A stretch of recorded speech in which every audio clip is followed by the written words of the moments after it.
Comforting. The Prophet, Allah comforts the Prophet in his grief over his people's denial and defiance of him. قَدْ نَعْلَمُ إِنَّهُ لَيَحْزُنُكَ الَّذِي يَقُولُونَ.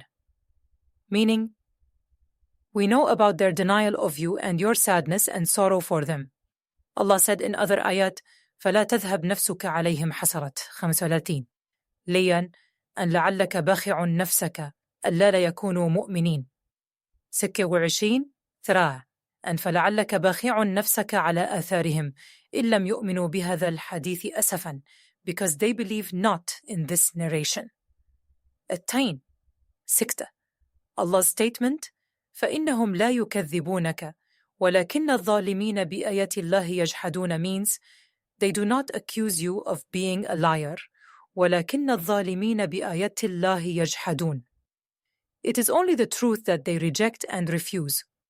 Muhammad bin Ishaq mentioned that Az-Zuhri said that Abu Jahl, Abu Sufyan Sakhr bin Harb, and Al-Akhnas bin Shuraiq once came to listen to the Prophet reciting the Quran at night, but these three men were not aware of the presence of each other, so they listened to the Prophet's recitation until the morning and then left. They met each other on their way back, and each one of them asked the others, "What brought you?" So they mentioned to each other the reason why they came. They vowed not to repeat this incident so that the young men of Quraysh would not hear of what they did and imitate them. On the second night, each one of the three came back thinking that the other two would not come because of the vows they made to each other.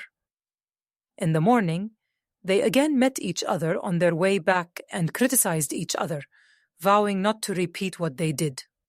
On the third night, they again went to listen to the Prophet, and in the morning, they again vowed not to repeat this incident. During that day, Al-Akhnas bin Shuraiq took his staff and went to Abu Sufyan bin Harb in his house, saying, "O Abu Hanzala, what is your opinion concerning what you heard from Muhammad?" Abu Sufyan said, "O Abu Thalaba, by Allah, I have heard some things that I recognize and know their implications. I also heard some things whose meaning and implications were unknown to me." Al-Akhnas said, "And I the same, by he whom you swore by." Al-Akhnas left Abu Sufyan and went to Abu Jahl and asked him, "O Abu al-Hakam, what is your opinion about what you heard from Muhammad?" Abu Jahl said, "We competed with Bani Abd Manaf, and so we fed as they fed and gave away as they gave away. So, when we were neck and neck with them, just as two horses in a race, they said, 'There is a prophet from among us to whom revelation from the heaven comes. So how can we ever beat them at that by Allah? We will never believe in him or accept what he says.'"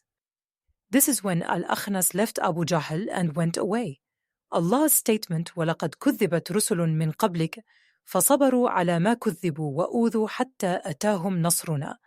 Messengers were denied before you, but with patience they bore the denial, and they were hurt till our help reached them. This comforts the Prophet's concern for those who denied and rejected him. Allah also commands the Prophet to be patient, just as the mighty messengers before him were. He also promised him victory, just as the previous messengers were victorious and the good end was theirs, after the denial and harm their people placed on them. Then, victory came to them in this life, just as victory is theirs in the hereafter. Allah said, وَلَا مُبَدِّلَ لِكَلِمَاتِ اللَّهِ. This refers to his decision that victory in this life and the hereafter is for his believing servants. Allah said in other ayat, وَلَقَدْ سَبَقَتْ كَلِمَتُنَا لِعِبَادِنَا الْمُرْسَلِينَ إِنَّهُمْ لَهُمُ الْمَنْصُورُونَ وَإِنَّ جُنْدَنَا لَهُمُ الْغَائِلِبُونَ 36 133 and كتب الله لا غلبن أنا ورسلي إن الله قوي عزيز 25 Allah said, وَلَقَدْ جَاءَكَ مِن نَبَإِ الْمُرْسَلِينَ, who were given victory and prevailed over the people who rejected them. And you have a good example in them,